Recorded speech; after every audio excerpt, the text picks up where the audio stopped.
லக்ஷ்மி கடாட்சம் பெற இதோ ஒரு மந்திரம். செல்வம் செழிக்க, வசதிகள் பெருக, லக்ஷ்மி கடாட்சம் கிடைக்க என்ன செய்ய வேண்டும் என்று பலர் யோசிப்பதுண்டு. இதற்கென கடினமான வழிபாடுகள் தேவையில்லை. ஒரு எளிய மந்திரம் போதும் என உங்களுக்கு தெரியுமா? ஆம், அன்னை மகாலட்சுமியின் அருளை பெற ஓம் மகாலட்சுமியே நமக என்ற இந்த எளிய மந்திரத்தை சரியாக உச்சரித்து தினமும் சொல்லி வந்தால் போதும். இதன் உச்சரிப்பு மிக எளிது. எவரும் எளிதில் மனப்பாடம் செய்யலாம். இந்த மந்திரத்தை உச்சரிக்கும் போது மனம் அமைதியடைந்து நேர்மறை எண்ணங்கள் பெருகும்.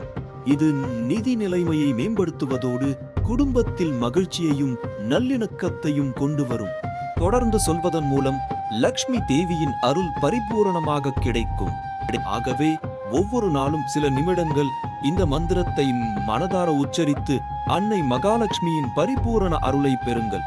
உங்கள் வாழ்வில் வளமும் நலமும் பெருகட்டும். லக்ஷ்மியின் அருளில் உங்கள் வாழ்வில் என்ன மாற்றங்கள் வரும் என்பதை கண்டுபிடிக்க தயாரா?